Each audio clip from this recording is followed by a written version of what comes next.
My name is Adam Amine Daniel, and welcome to my mindset.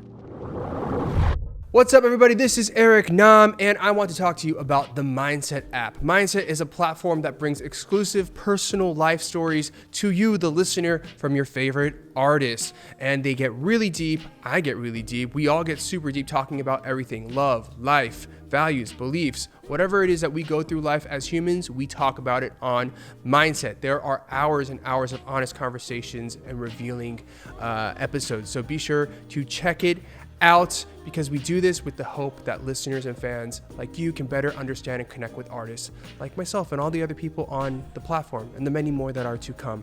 Now, the best part is the app is completely free to download, so go check it out at getmindset, GETMINDSET.com, or type in Mindset by Dive Studios on your app store. I'll see you there. See you soon.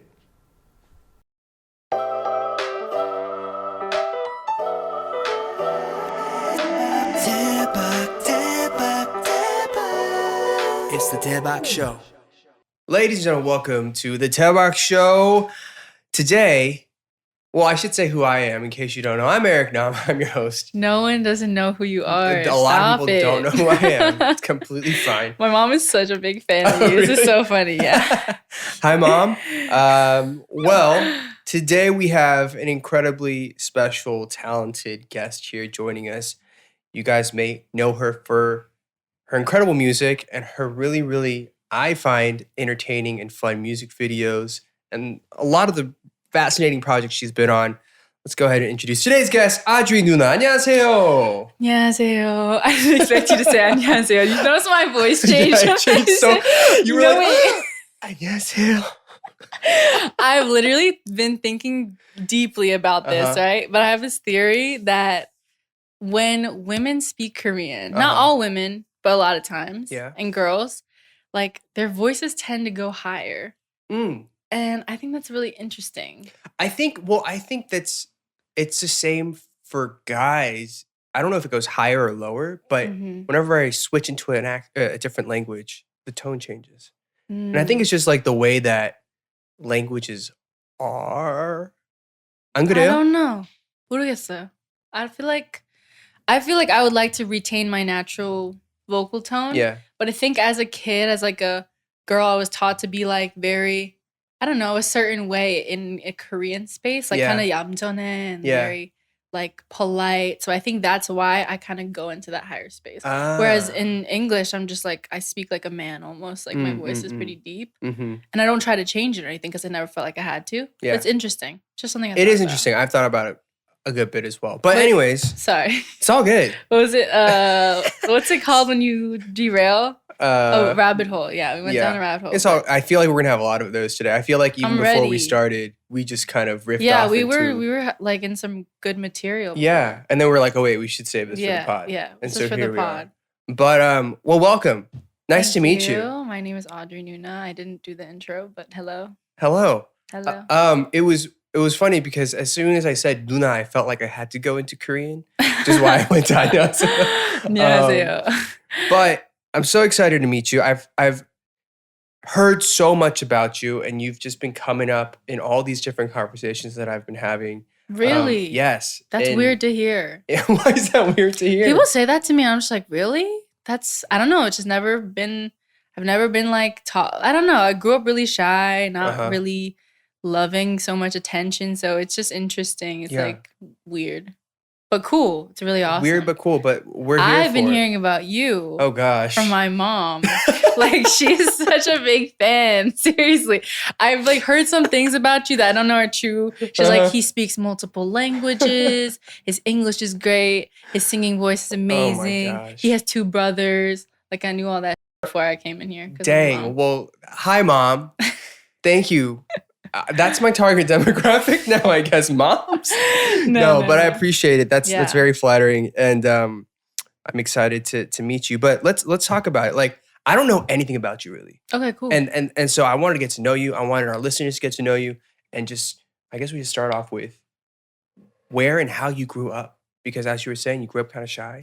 You didn't love attention, but here you are. You're at the cutting edge. You're at the forefront of really cool Asian American female musicians, and it's really, really exciting to see you do your thing. So thank you. Where were you born, raised? How did this happen? Let's go. Okay, let's do it. I was born and raised in New Jersey. Yeah. What part? Have you heard of, well, I was in Old Bridge for some of my life and then Manalapan for some of my life. Probably heard of. I've never heard of them, and that's great. Yeah. No, literally kind of middle of nowhere, like an hour from New York City. Okay. Grew up, just had like a very healthy childhood, had great parents who supported me. I just always loved music, and my dad loved singing and is kind of more on the creative side, but he never got to pursue that. So just really supportive. What do your parents do? My dad is in clothing manufacturing. Okay. Because that was his family business. Oh, and sweet. then my mom just raised us. Yeah. Yeah. That's cool. And you have an older sister and a younger brother, which we were talking about before this pod. I feel like we walked through a lot before the show started. You know my life story. I know. I don't know why we're here. But I guess, when did you first start getting interested in music? Who really influenced you? And like how did your career kind of like take off? I really feel like I just loved music since I was a kid. I don't remember why or how, but singing was always just a big thing for me. My mom used to say that whenever I ate something good as a kid, I would just like start humming and then just never stop. Like would always sing around the house. Loved The Little Mermaid and Pocahontas and all that kind of stuff. And then did a lot of music things in school growing up, took voice lessons, did the musicals. I was in Seussical. I was in Thoroughly Modern Millie. I was Millie as an Asian young 13-year-old girl. I was playing this Kansas girl that moved to the city. But yeah, I just always was around music and I always knew I wanted to do it. I don't know. There's really no profound moment or anything. It's just such a natural progression. Like, is that the same for you? Did you always know you wanted to do this? No, I mean, I always dreamed of it. I always dreamt of it, but I never thought it would be possible. Yeah. And that's why I think it's really interesting. It's really cool to meet somebody of your age who, for you, it was like so natural for this to happen. It's like such a natural progression. Yeah. But I think for myself, because I'm a little bit older than you, I felt like I didn't have as many Asian American people that were like in the space for me to kind of look at and kind of model my career after. But right now, I feel like you're also becoming one of those role models, but I feel like there are a lot of peers that are your age or even not, if not even younger, who are kind of like building this great momentum. Definitely. That's something I thought about the other day in the shower. I was like, there's so many people who are like there's a community now, I feel like. Whereas before or growing up, you didn't really see that. Or even if there were communities, like you didn't really know about them. Yeah. Whereas I feel like now, like I got dinner with Rayami and Deb Never the other day and Grace Lee from YouTube. And it's just really nice to know that there are people who kind of had the same experience as you. Because I think like when you meet Korean Americans and Asian American people, like there's just an instant, there's certain little life subtleties that you kind of experience together. Yeah. Whether it's packing your lunch to school and hating yourself for it and like hiding it. Or I don't know, like speaking to your grandparents in Korean and they don't understand English. Like I think those are little things that kind of connect you. So the fact that we're all doing the same thing is really cool. Yeah. And I think it's really fun because I feel like I've seen you and Rayami and a couple of people just like on different blogs or magazines or shoots, and it's all it's like these young, talented individuals who are kind of leading the charge in this way. So that's been like really encouraging to see. How did you? Nice. No. How did you kind of like develop your own sense of music and musical identity? I think just listening to a lot of different music. I didn't really listen to a lot of, like the only thing I listened to as a kid was Britney Spears and Hilary Duff and Destiny's Child, because that's just, my parents didn't really listen to a lot of American music. So I didn't really have early exposure. I think that when I got more so into middle school, high school, I started listening to more of the stuff that I liked, like discovering the Yeezus album or a Tribe Called Quest and like Sade and just people that I genuinely enjoyed. I think that for me, it's really just that. I always just want to make what I want to hear. Yeah. Or what I've heard already, but I just like regurgitate it into whatever I think. Because like even if you try to imitate something, I feel like you're incapable of making a perfect copy of it. So no matter what, it's gonna feel different. Right. So I think that's been a lot of my sound curation. It's just been like, what do I like and how to make that my own thing. What are your thoughts on the latest Kanye album? I loved it. What'd you think? I liked it. I'll be honest, I haven't listened through the entire thing yet. Okay. But I liked it. It's a long album. It is a lot. It's a lot. I think that Kanye's worst work shits on most people's best work. Whew. Like, I really think that. I just, he's honestly probably the most influential artist of our generation, I think. Yeah. I'm fresh off this discussion because I went to a session yesterday. Yeah. And I kid you not, it was me and 4 grown-ass men. And they talked about Kanye v. Drake for the entire session. Like, straight up, we were sitting there in a circle for 2 hours discussing this. And it's just like, Kanye is just, I think he's really important, like his work. And I loved it. I loved it. As also witnessed by you're wearing his shoes. Yes. These were actually a gift. They sent them over to me, which was really nice. I could never actually buy these because they go for like crazy resale. I have no idea how much are those things. I think retail they're like $250. I'm not actually sure, but for resale they go really high. I'm sure because nobody can get their hands on them. But I can't resell my minor. I told you, they're those in they're pretty my well. beaters. Yeah. If you guys are just listening to this, what are those called? They're like the foam runners. The foam runners. They look like Alien vs Predator, like Alien in like a foam shoe pattern. They do look like an alien skull. Yeah, or a fossil. I dig it. Yeah, I love them. They're comfy. So I mean, you mentioned you were in a session yesterday. What are you writing these days? What are you working on? Just the next project. I just put out a project called Liquid Breakfast back in May. Can't believe it's been.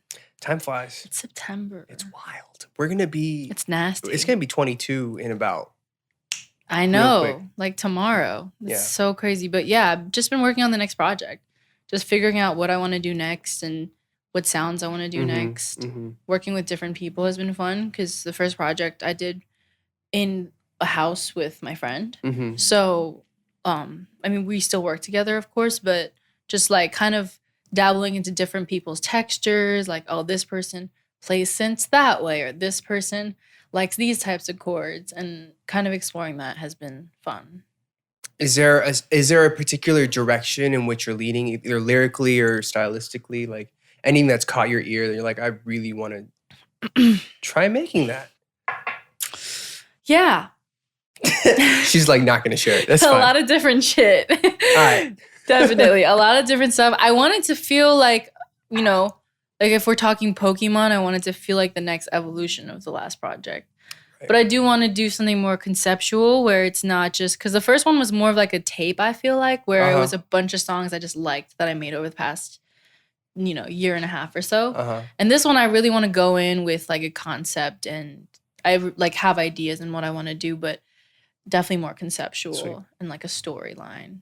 I think one thing that I really enjoy of yours is like watching your videos because they're so, it's like, I don't even know how to describe it.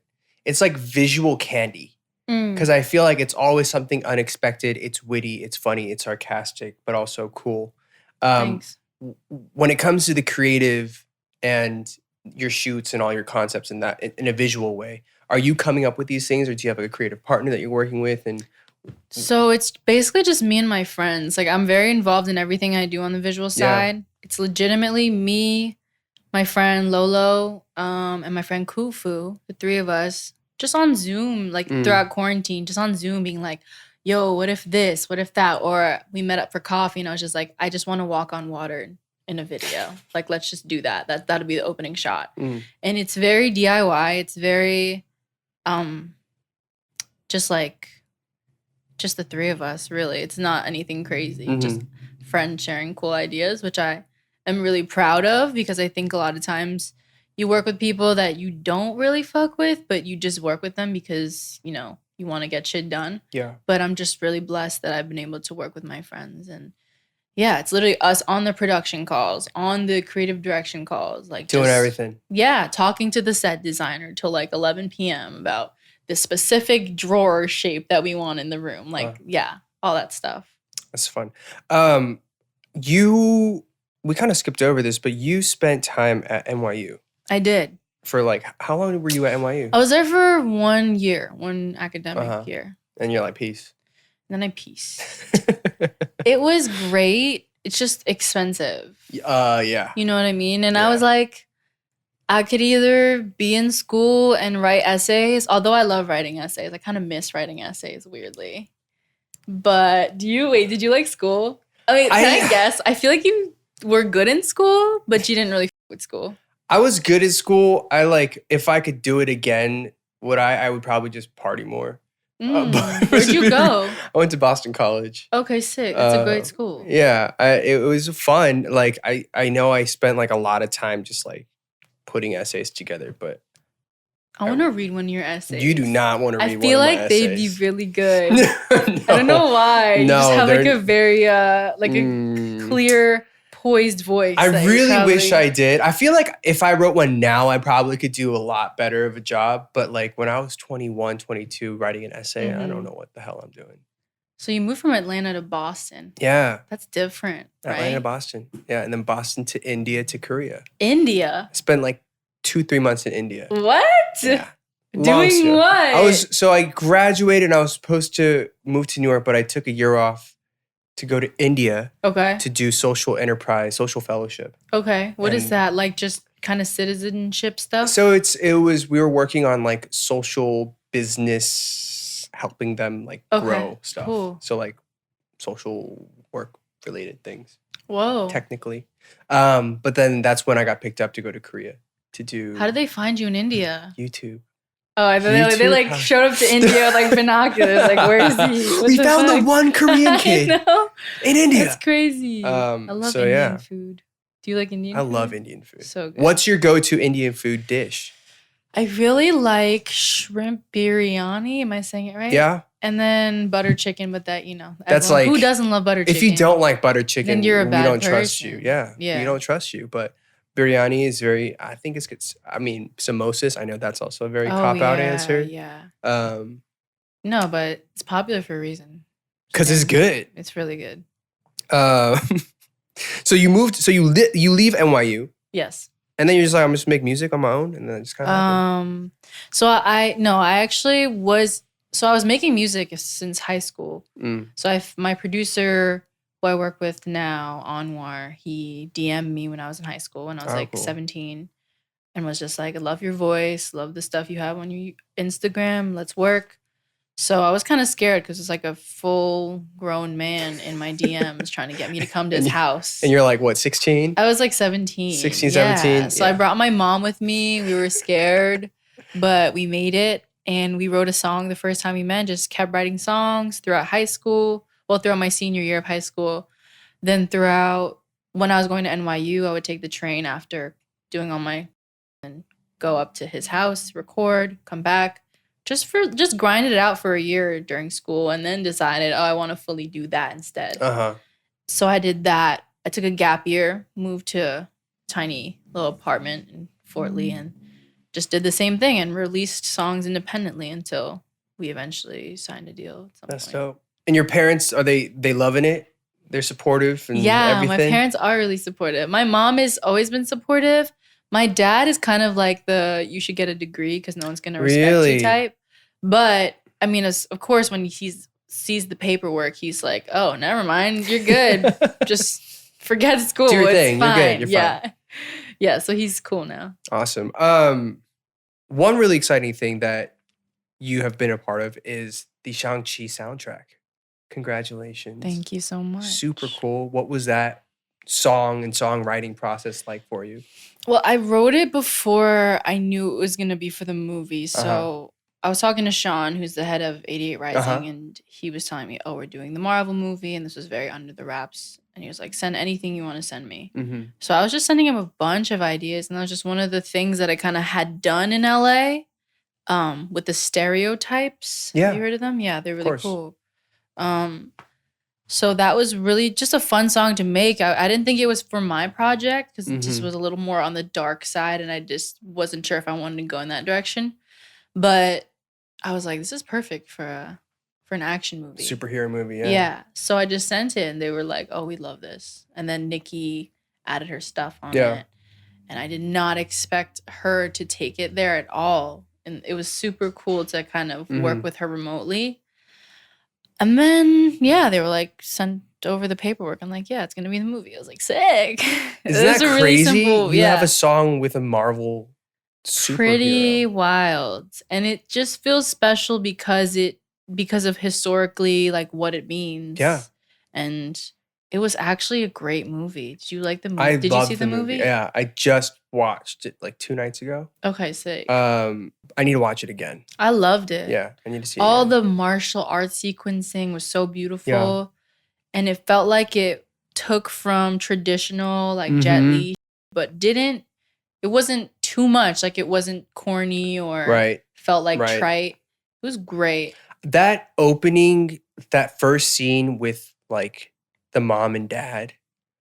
When they fought. Yeah. I was like, this is beautiful. They snapped. Like, the choreography, the colors, like, the effects. I was like, this is so beautiful. And if it's starting like this, imagine what the rest of the movie's like. Right. And so I just distinctly remember from that get-go, I was like, damn, they got this. The action choreography was great. Just got really excited. I feel that. Like, I just love when things exceed your expectations too, because, I'm not the biggest Marvel fan. Like, I think it's cool, but this was actually, like, as a movie, I loved it. Yeah. Did you go to the premiere?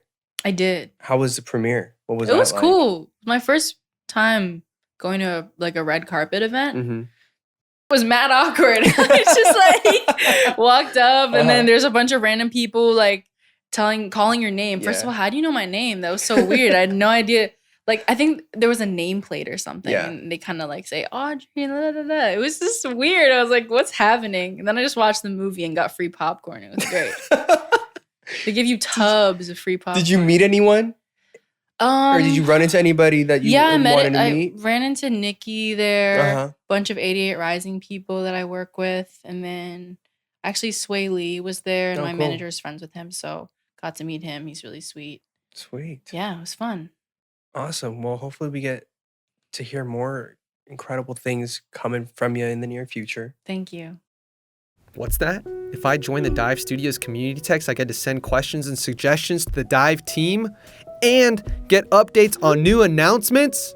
I feel so loved. Go to bit.ly/dive community or text 310-564-1030 to join. We were just talking and you just moved out to LA. 4 weeks ago. Welcome. Congratulations. How does it feel? Thanks. What made you make the move? It's a big decision to move across the country. How does it feel? Oh my gosh. It feels fine. Yeah. Wait, just fine though? Just fine. Okay, why? If I'm completely honest, because I could bullshit you and be like, it's great. It's great. No, it's cool. Fine. Like, LA is such a weird place. You can't walk anywhere. I agree. My legs are becoming soft and jello-y because I don't walk anywhere. And I don't know. Like, I don't have a car yet, and that sucks. But I will get one and be fine. The weather's perfect every day, which is kind of weird. Disgusting. Right? I don't like it. I want to feel seasons. Yeah. And I want some rain. At least, like, wash this away. Right. But it's just nice. But you go back and forth to Seoul? To Korea a good bit, yeah. So you get that, I get that a lot in Korea. But when I'm here in LA for extended periods, it's like, can I get a little bit of rain, please? Anybody? No, I feel that. It's like weird because I can't even tell if I've been here for a year, if I've been here for 4 weeks, which I have, or if I've been here for 2 days, because every day looks exactly the same. It feels exact. You wake up, the sun hits your face the exact same way every day. There has to be a term for that. Is there a term for that? Do you guys know? There has to be a term. For like sick of the same weather? Or just like LA. It has to be like an LA weather syndrome or something. There has to be. We should start a support group because I think it's a real thing that people should talk about. Yeah, we should talk about these feelings. Everyone's like, oh, LA, the weather's perfect every day. I love it. But no. Your soul is suffering. You don't even realize. Yeah, we don't even know. We're tricked into being fake happy. It's sunny. Yeah. That's what it is. We're being manipulated by the weather. 100%. That's what it is. Definitely. That's what I believe. But otherwise, it's cool. A lot of yeah. music people, which is great. Is that kind of like the reason you moved here? Mm-hmm. Just to write more, work more? Exactly. I've never done the LA thing fully. I've been in New York working. So it's just like, let me try it. I feel like this is a time, if anything, I should try it. But the goal is definitely to move back at some point. Yeah. I've never written anything in New York. What's like the New York writing? Honestly, I'm an alien and I'm like, I think the way I've come up is very little bit different because I'm not in studios. Like, I barely recorded in studios for this whole project. It was just Anwar's house. So music has just been it felt like a hobby more than anything. And it's still, I fight to just keep it feeling like a hobby because I much prefer going to people's houses than going to like a cold, tiny studio. Not even tiny. Even if it's a nice studio, I think I prefer houses. Yeah. More. My newest project that is rolling out right now, I didn't do anything in a studio, which is the first time for me. Like Where did you do it? At my producer's house in his living room. Right? Isn't that nice? It's nice. I just didn't, I think like for me coming from K-pop, it's like everything is so like meticulously cleaned and like there's like a system, there's a process. You do it at the studio, you do it X number of times and you tune, mix, master, all that like a certain way. But this is the first time where I was just like, maybe we'll just do it at your house. That's and like cool. it works out. What pushed you to do that? I'll be very honest. The intention was to write it all and then recut everything in the studio. Okay. But then we're like, but why would we do that if it already sounds fine? Amazing, yeah. And like you lose, I feel like so much of it, you lose that initial feeling that drew you to that original song. 100%. When you try to recut it. Totally feel that. There have been times where I do like demo vocals thinking, oh, this is never gonna see the light of day. I'm just gonna recut it. And there have been times where we rent an expensive studio to recut the demo vocals and I just can't top them because the demo vocals just like so honest and so your first reaction to what you heard. That's really hard to replicate. Absolutely. I think it's like, it's unassuming. It's what it is. It's like you have no preconception or like idea of what it has to be. So by the time you go into the studio, you're like, oh, how am I going to recreate this? Exactly. And it doesn't work. As soon as there's an ounce of pressure, it's like just not, for me, as like an artist, that's my thing. If I feel like pressure about it, then just not going to be good. I'm just not, like even sessioning out in LA, sometimes you go into sessions where it's just a lot of pressure. Yeah. Just because the energy in the room is just pressure. Let's make a make a hit. Let's make a smash, like whatever. I hate when people say that so much. It's like, we're going to make a banger. Yeah. I'm just like, okay. And then it's whack. Yeah. Usually whack if people say that. I mean, let's talk about pressure. Like, do you perform a lot? I mean, I feel like a lot of your career, it's been kind of during the time of COVID as well, right? Yeah. So have you had the chance to perform a good bit? Or has it kind of been all these live streaming kind of things? It's been a lot of live streaming. And before COVID, I was playing like Bowery Electric, but the top room where like 50 people max can fit, you know? Or like I literally, my first show, which was like probably 8 months or so before the pandemic, my mom, my sister, and her friend were the only people who showed up. And I was the only act. So it was like an empty room. Like that was the first show. So going from that, and then I played a USC show recently, which college shows that I did before the pandemic were all in auxiliary gyms, like the fencing team going in the back, like running laps or whatever, or a cafeteria. But then I showed up to this USC thing and it's like a straight up stage. Like and a show. It was a show and I didn't expect that. I was like, whoa, how did we just jump from that? It doesn't make sense because of the whole gap. Yeah. Yeah. How was it like doing that big show on a bigger stage at USC? It was tight. Do you get a lot of stage fright or do you feel any pressure there or you're just like, I think it's stage fright. I think everyone gets nervous, and like I think when there's just a lot of energy, you just have to learn how to focus it. Yeah. And that's something that I'm learning how to do. But no, I've always kind of been, once I find my kind of groove on stage, I feel really comfortable. Like it's a comfort place for me. Nice. What about you? I think it's like a case by case basis. I feel like I'm usually good, but when I step onto a stage and I feel like I've done festivals sometimes where I'm like, this ain't my vibe. I'm here, I'm gonna perform, but it's not my vibe. And that's where I'm just like, and then I get all up in my head. Is that when you go to festivals and people just want to get up and dance and stuff? Do you feel that way? I think it's like, I think I've done certain shows at points in my career where like I probably don't like, well, people may not know who I am. Like I feel like that's part of like the great thing of festivals. It's like you go and you discover new acts, but sometimes you get there and you're like, these people have no idea who I am and like what I do.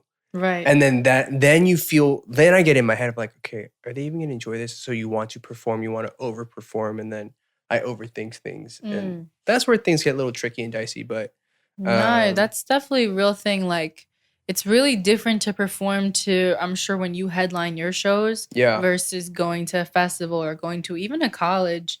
Like there's just a different energy but it's all fun. Yeah. Well, at the end of the day, even if there are a few people who were there for you, like I think that's and I'm sure you convert a lot of people there, you know. That's what I'm hoping. Fingers crossed. Fingers crossed. What do you think? I mean, we were talking about this before the pod, and I was like, no, let's talk about this on the actual podcast. You asked me, was it I asked you, or did you ask me like, do I like LA? It was something like that. We're talking about LA, about you just moving to LA. And then it was like, do you like LA? And then my response was, I felt like it was a very lonely city. Yes, that's what you said. Yeah. Well, we recreated that. We just recreated beautiful. This. Really because beautiful. This is something that like it was a very natural, really natural way to get into it. So so you were saying LA is a lonely city. And I think all cities are kind of lonely. You think so? Because if you spend time in New York, you could feel the same way too. It's just, I think with cities, it's like the contrast of you expect to feel not alone because you're around so many people. And then when you do feel alone, you're like, what? This is weird. Why am I so lonely? This must be a lonely city. But I think that's just like all cities are like that, I think. That's fair.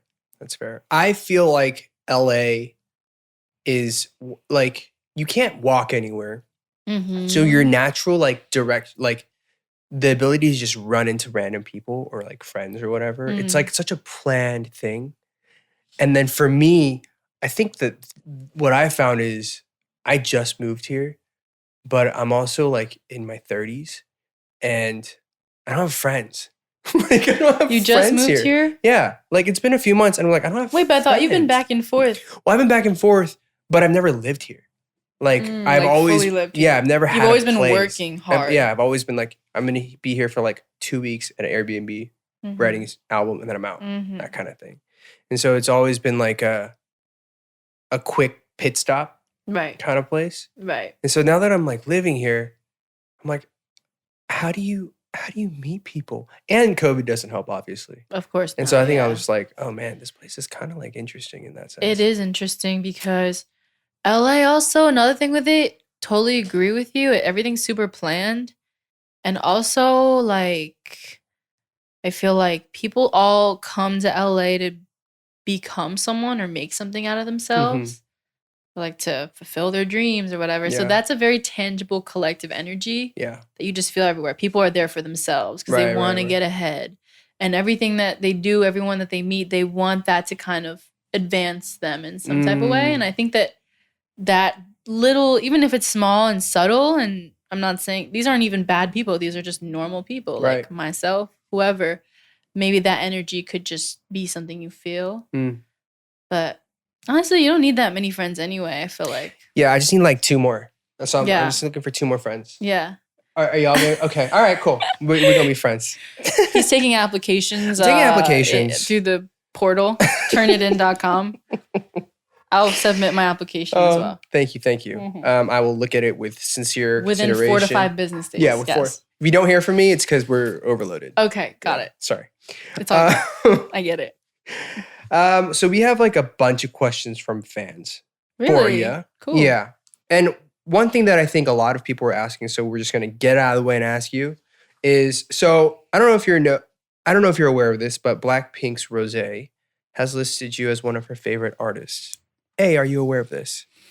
Very aware, because every interview people are like, did you know that? Yeah. And I'm like, yeah, actually, I've heard that. Yeah. Have you guys connected at all before? Have you met? We've spoken on Instagram, but only after the fact. Okay. Not because, we connected and, she likes my music. No, I just randomly got I think it was Vogue, right? It was like a Vogue interview or something. No clue. But I randomly got a link once, and that woman has power, bro. Like, she mentioned me for 2 seconds on that thing, and I got like thousands of followers. Or she tagged me in her story once, and I got like thousands of followers. I was like, whoa. Hey. That's just crazy to me. And that's great. Like, she has influence, and she seems like such a nice person. Mm-hmm. So super talented. I mean, this is also random, but you seem to have a grasp on Korean language and like very in touch with your Korean roots. Did you grow up going back and forth to Korea at all, or like what is? No. You just kind of picked it up at home, kind of thing, or? Yeah, my mom moved to the Bronx from Korea when she was 11, and my dad moved when he was 18. So they're pretty American. Okay. But I think what's kept me in touch with my Korean roots is probably my grandparents. They don't speak English, and going over their house all the time, doing chuseok, doing like cheza stuff, and like all those kind of traditional Korean ceremonies growing up has been big for me. And then my mom loves to cook Korean. My dad is very much a Korean man, like he's Korean. Okay. So he's not like super Korean American, even though he moved here early. Right. My mom is more on that side, but I think that, I don't know, it's naturally happened. My mom always told me if you don't speak Korean and you're a Korean person, then that's a problem. She'd always say that to me. So I'll be like, okay. I'll learn it. Yeah. When was the first time you went to Korea? When I was 7. Do you Summer of remember second that, grade. like that moment? Vividly. What kind of stuck out to you? I just thought, like, what the is going on? Everyone looks like me here. This is so weird. Never experienced that in my whole life. Yeah. Just going up, seeing people and being like, oh, I look different from everybody. Then going to a whole ass land with people walking around who are just all Korean. I was like, this is trippy. Even as a 7-year-old, I knew, I was like, this is not a normal experience for me. But I remember going to like the Pyeongdam and looking at all the ice cream. Oh, that's like the best part. That is and the little so fun. The twist little the toy capsules and all that. Yeah, just everything about Korea is like, it feels like another planet. When's the last time you were there? 2019 November. Okay. Went for a melon showcase. Oh, nice. Which was fun. Was that your first time back in like a long time, or? I think the time before that was 2016. Okay. Yeah. That's cool. No, I feel like for me growing up, it's like I went like a few times as like a really young kid. And then as you get older and you step into what Korea is and all it has to offer, it like blows your mind every time. It's different as an adult, for sure. And I didn't really experience it in 2019 because I was working for the most part. But I have to go at some point to actually just go and experience it as an adult, because I've only gone for work and I want to just like really... As much as I feel like I did grow up Korean American, I do feel like there's a lot of things culturally that I don't really know because I just never spent time there. Yeah. Yeah. Well, I hope you get to, when all this is kind of fading out, spend some time in Korea. Yeah, definitely. It's a blast. What do you like about it? Do you like clubbing? Oh my gosh. Where do we start? What do I like about Korea? Do you like the nightlife, or? You know what? I think I'm like out of my clubbing phase. Like it's. Since when? Since a few years. Since I got. I like since a few weeks ago. Since a few weeks ago. Since COVID. No. I like at a certain point, it just got really loud and really cigarette smoky and really sweaty. And I was like, I don't think I like this anymore. So I think that's been like probably a good 5-6 years since I kind of phased out of clubbing. But yeah, the club scene out in Korea is pretty nuts. I just remember even the last time I was there, people coming out of the club at like 10 in the morning. 10 a.m. Yeah. Yeah. It was like, and it just reeked of alcohol on that block. It's a wild, wild place for clubbing. But when I first got to Korea, I was like, man, Korea is boring. Because my idea of fun when I was like 22 or 3 was clubbing. But I wasn't allowed to go clubbing and I couldn't go anywhere. It's not bar hopping like it is in New York or LA. Wait, why couldn't you go? Like, it's highly frowned upon and like... As a public figure? Yeah. Really? Yeah. I remember getting Why? calls. I would get a call from my manager. It's like, are you at the club? I'm like, yes. How do you know? He's like, people are like calling me, telling me you're at the club. You need to get out now. What? Yeah. What's wrong with the club? I feel like there is a natural connotation with club being a very negative thing in Korea. Is it? And so for everyone's me, doing it though. It's yeah, but for me, I like naturally equated that with like I should just not be there. And so I found other things that I found more club fun. shaming. Club shaming. It's a real thing. It's a real thing. That sucks. Yeah, but I think what I got to enjoy about Korea was it's more about like late night, good food at any hour, and then good conversation. Just like going from spot to spot, eating a different dish, having a drink, and like chilling with friends. For sure. And then I was like, man, this is such an old person thing to do. But then I was like, oh, this is like a very Korean thing to do, which I really came Koreans to appreciate. love, what is it, 2차, 3차? Yeah.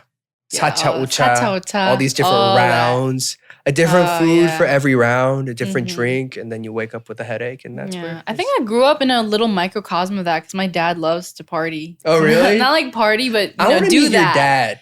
My dad's cool. Like what you're explaining to me of like he's a creative, he's a singer, he likes 2차, 3차. Yeah, he loves music and he is definitely, I think he's a creative in hiding. You know, like kind of pushed into the family business, but is at heart a creative. Is he still doing like clothing manufacturing stuff? I feel like, I mean, in my head, I could be wrong. I feel like that's still a pretty creative industry when it comes to... It is, but he's more on the technical side of it. It can be, but he's more on the technical side of it, I think. Does he help when like you need to do merch? Yes. Or, oh man. He helps when I have to do like custom stuff. If I want to design something custom for videos, like for the paper music video, he actually helped me. He lives in Myanmar, but he was like on FaceTime with me and we just like designed this suit together. That's so He helps. cool. And my grandpa too, like always makes me cool. That's so cool.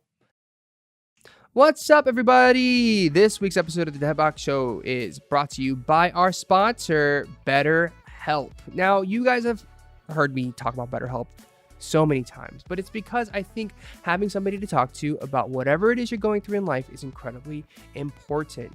Depression, stress, work issues, relationships, anxiety, sleeping issues, trauma, anger, the list goes on and on and on because we are complex as humans and as individuals, and we should be able, and we should process them in a healthy way. So if you are looking for a therapist, a licensed counselor who can kind of listen to and advise you and be with you through all the things that you may be going through, then BetterHelp is a great option for you. It is convenient, it is professional, it is affordable, and anything you share is completely confidential, and you can do it from the comfort of wherever you are online.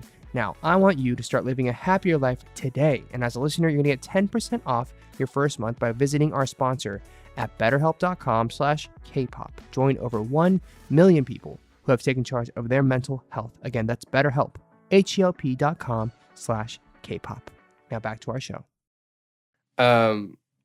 Man, now I need to go back and like re-look at all of your outfits. Yeah, a lot of it, like even the hat that I wore in space, my grandma made that for me. I feel like clothing runs in our family and it's just something that, especially on my dad's side, like everyone can do. That's my so aunt cool. can do it, my grandma, my grandpa.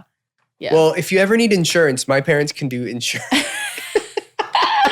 Renter's insurance. They can do all sorts of insurance and financial planning. So you let me. Really? That's cool. I'm like, I'm like, insurance? Wow, but the three of you seem so creative, like you and your brothers.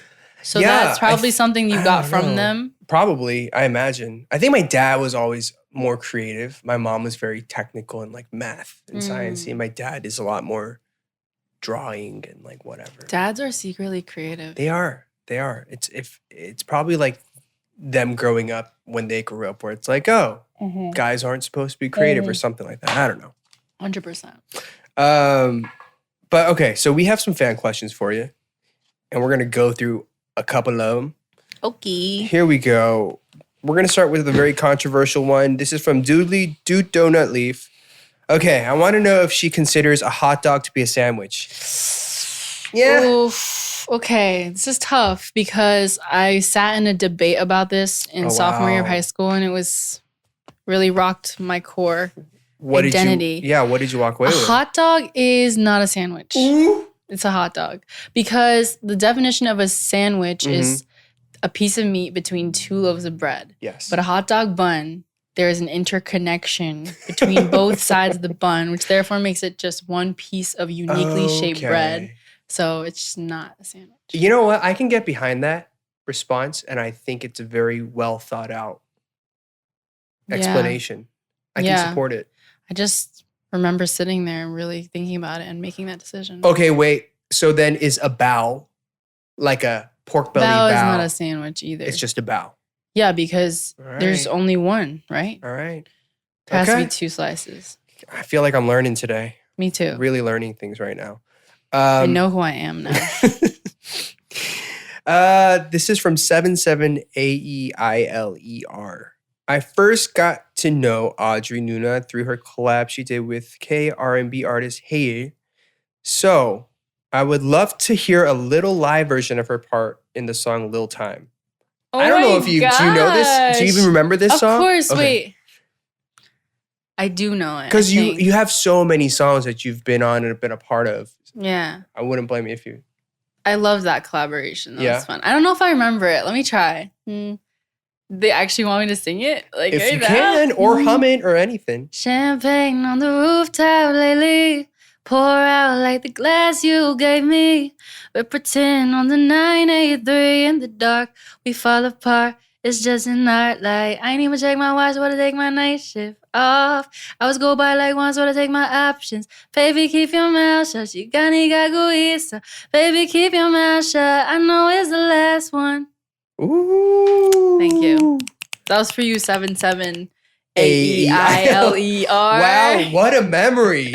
I'm like good with spelling. Yeah. Dang. Did you ever win the spelling bee? I have a spelling bee complex. I never won the spelling bee because I was always close. I was always the class representative and never won. School-wide. Oh man, I got second place and I was so mad. You were second place, or? I got second place and I spelled the easiest word wrong. What was your word? It was armadillo. That's not an easy word. Armadillo is an easy word. For how old were you? I was like in 7th grade. Oh yeah, that's easy. No, exactly. I thought you were like in 2nd grade. I'm like, whoa. My word that I picked up in 7th grade as well was epitaph. Okay. What the hell is an epitaph? Yeah, okay. It's like the thing on a tombstone. Yeah, something like that. Yeah. Yeah. I spelled it with an F at the end instead of a PH. We get you. It'll get you. That PH will get you. Let's see. This is from Hello-san Accessory. Nice. I want to know about the details of the song Blossom. The outro, you were mumbling in Korean. Could you tell us a little bit about that outro? For sure. What were you saying? Actually not my voice. It's my grandma. Oh. So my grandma recently in quarantine, we went over and she kind of told us her life story, which I never knew. My grandma was such a badass. Do tell.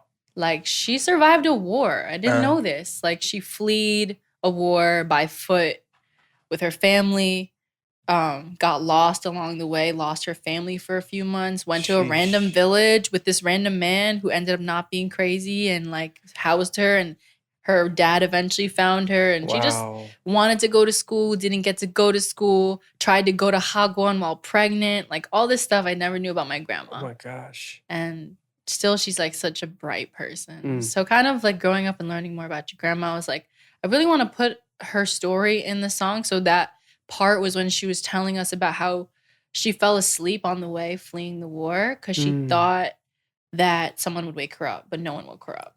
And then she woke up and was like lost. Where am I? Yeah. So I thought that kind of went with the song of Blossom is a song about growing up. So I thought that kind of fit. Wow. Yeah. That's so powerful. That's like really really fascinating as well. That's like the one thing that I wish I had a connection with my grandparents. Mm. My parents were, my dad's the youngest of 7. My mom's the Whoa. 5th of 7. And then we grew up here and our grandparents were in Korea. So I never really got to know them. Mm. And so whenever I hear people who have like a deep connection with their grandparents, I'm like, oh, that's amazing.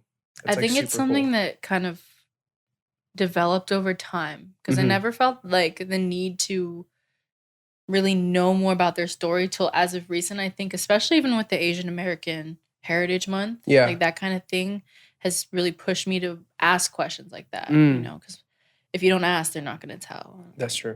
Because there's a lot of, there's a lot of pain and a lot of suffering in that past, I think, sometimes, and they just don't want to talk about it unless you ask. That's awesome. Thanks for sharing that with us. Of course.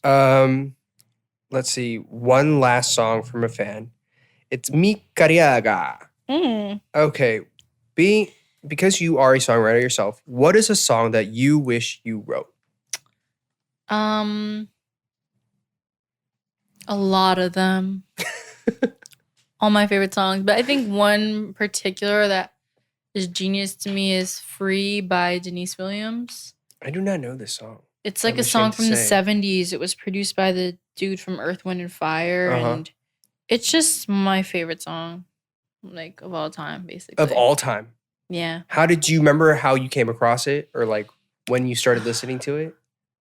I don't really. I think Anwar might have showed it to me and in college when I was in my freshman year at NYU. And I remember, like, I would get back from the studio at 6 in the morning. I would just work all night, then come back into the city and walk to my dorm. And I remember always listening to that song on the way back to Reuben, which is my dorm hall. And that was just like the most, I was like, I didn't get any sleep, but I felt ready to do a whole nother day of work. Like, it's just a really inspiring song. It's called Free? Yeah. By Denise Williams. All right. I'm going to check it out. Thank you for that. Please. Alrighty. So now we have a couple games. We're going to just flash through them. We're going to play games? We're going to play a quick game. Let's go. I love games. Well, this one's like not, this kind of is just a lightning round. All right. Okay. So you answer the first thing that comes to mind. This is a lightning round with Audrey Nuna. Here we go. What's a horrible candle scent? Horrible? Candle scent. Like the worst candle scent. Anus? Oh, okay. Like, wait, can be made up or like just in general? See whatever you want. Go straight so to Audrey anus. does not like anus-scented candles. That is completely but let understandable. me just say blueberry. I don't like the scent of blueberry, no. Do you like blueberries themselves? Not really, but one time I had so my friends sometimes call me Blueberry Cheeto because one time I tried a Cheeto and a blueberry together and it actually was really good. But other than that, no. Okay, so anus and blueberry. Yes. Don't like it. Okay. Clean while you cook or clean all at once after? I don't clean or cook. There you go. Lunchtime, what are you going to eat? Salmon or sushi. I love sushi. Oh. What is your go-to icebreaker? Or like small the question talk? I ask people? Yeah, or like small favorite talk. cereal. Favorite cereal? What is your favorite cereal? I like Frosted Flakes. Frosted Flakes. Perfect shower song. Girl Like You by Toro y Moi. Ah, okay. What do you think of when I say the word basic? Basic. People always say that shit.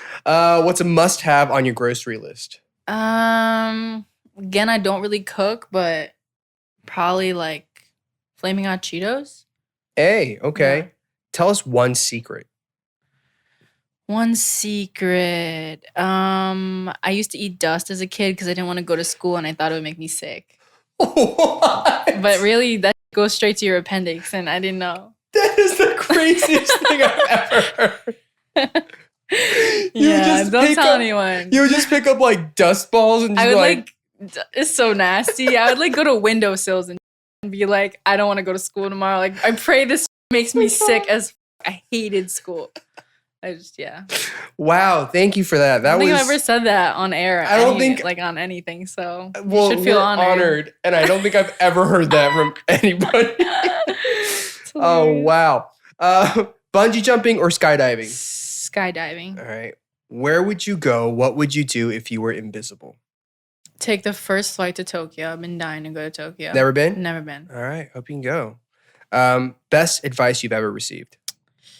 Getting rid of hiccups. If you drink water, bend over, and swallow it. Your hiccups will disappear. Really? Yeah. I'm going to try that. Well, I haven't had hiccups. It always works for me. I don't know if it's just a me thing. All right. Thank you. Thank you for those incredible questions and for that disgusting secret. Anytime. That was great. You're very welcome. I hope you think about that every day. Yeah.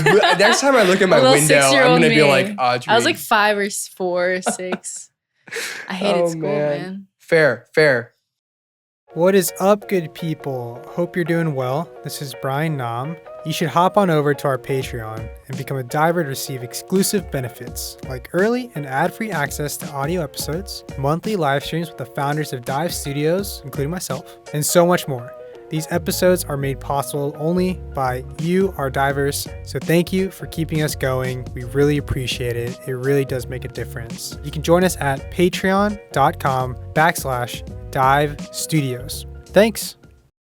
All right. The next thing we have, we're going to play Guess the Price. And because you are such a fashionista and fashion kind of runs in your family, we're going to guess which of these luxury streetwear items are more expensive. Oh, let's go. That's guess fun. which item is more expensive. Let's see. Okay, I'm so ready. Let's see the items. Oh, okay. So we have a Supreme Everlast punching bag or a Supreme Louis Vuitton. What is that? Is that a skateboard? Yeah, it's a skateboard deck. Skateboard. Which is more expensive? Oh, damn. I'm going to guess Louis Vuitton. Because it's Louis Vuitton. Right? Everlast, I don't think would be as crazy as Louis Vuitton. I agree, but just to go against you, I'm going to say Everlast. Okay. What is the... Oh my God. I guess it makes sense because it's a punching bag. Yeah. So the punching bag I'm sorry, is Everlast. $45,000 and the skateboard is $25,000. That's insane. Yeah, that's always my question. Who is buying this? Who is buying this? All right, here we go. Jordan 1 Retro High Dior. Jordan 1 Retro High Colette. I think the Dior one. Yeah, I go with you on Dior as well. Though Colette is... No, I'm going to say Dior. Oh my God, we're both wrong. Wow, I'm bad at this. Wow, okay. So Colette is $18,500. Dior is $12,000. Both outrageously, ridiculously expensive. What's the most expensive shoe you have? Or piece of like clothing you have? I don't know. I don't really have that many expensive clothes. Like I would never wear that. Which one? The one on the right? Either. Like I don't think I could if it's that expensive. Oh yeah, no. Also like, I don't really love either. And also I feel like, I think I went with Dior because whenever you put like a label on something, like a monogram label, I feel like people just want to pay a lot of money for that. Fair. Okay, next up, Louis Vuitton Friend Story Briefcase Trunk, Louis Vuitton Supreme Trunk, Monogram Courier 90. I don't know what any of this stuff is. I'm just going to guess the one that I was not going to guess because I'm wrong for everything. I think I'm going to go with the Friend Story. I don't even know what is Friend Story, guys. What is probably it? Some like random some random French brand no one knows about, but it's hella expensive. You know what? It's probably an artist who has passed away. Oh. And I'm sorry if you have not passed away and I just sent you to your grave. I personally just really like this artwork, so I'm going to go with the Briefcase Trunk. And again, we are wrong. Audrey, why are we so bad at this? Horrible at this game. I'd be good. Okay, to be honest though, makes sense I'm not good at this because I feel like I don't really like love luxury that much. What do you love?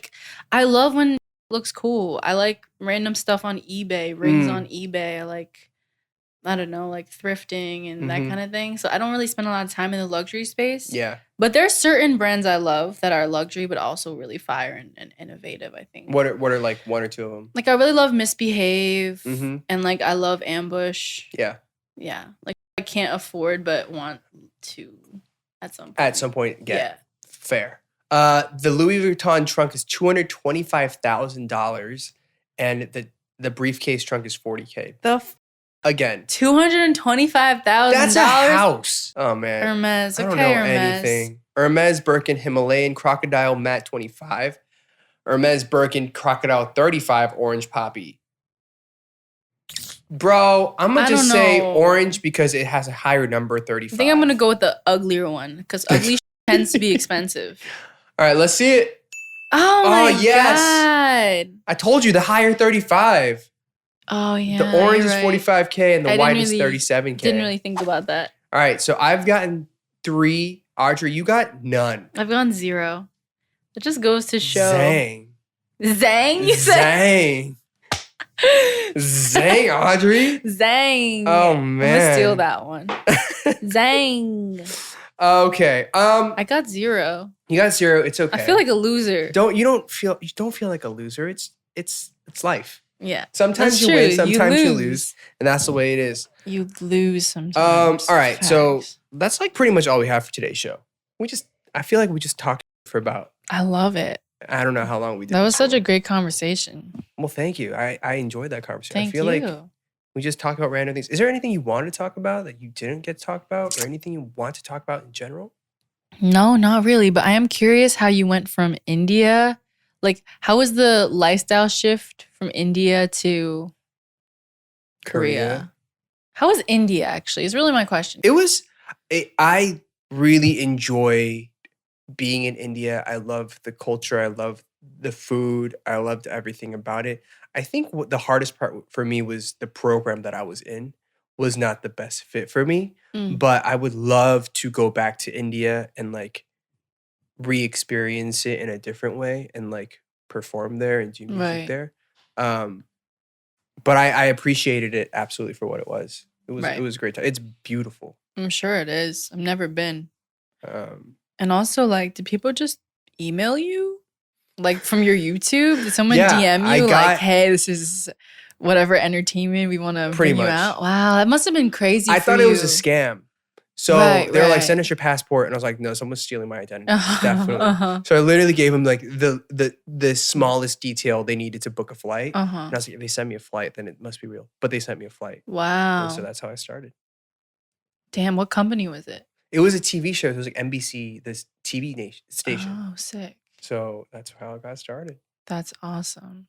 But that's not like, we could talk about this after. This no, show's about you. I thought we were done. This show's about you, but thank you, Audrey, for joining us on today's episode of the Daebak Show. You guys can please rate and review 5 stars on Apple Podcasts, and be sure to follow us on Spotify, Apple, wherever you get your podcasts. And you can see the video of this on youtube.com/divepods or Dive Studios, and you could listen to this without ads at patreon.com/Dive Studios. So then, by tradition, this is like the official thing we have to do. Every guest that comes on the show improvises an outro jingle for us. Okay. Wow. So it could be anything. It could be a humming, it could be a rap, it could be an animal noise, whatever it is. I just have very high expectations. Okay. Because it's you. So it could be anything? Yeah. Does it have to say like a word? I mean, people oftentimes say Daebak show in it, but Daebak show. Yeah. How's that? that was perfect. Thanks, guys. Have a great week. We'll see you next week on the Daebak show. Bye. Peace. Holy jabezus, that was an incredible video, wasn't it? No? Yeah? Okay, well, if you liked it, be sure to like the video, subscribe to our channel, and turn your notifications on so you don't miss this incredible content that we have coming for you. And if you get a moment, leave us a comment. Don't go anywhere, watch more videos, and stay healthy and happy. See you soon. Bye. Where are you going? Okay.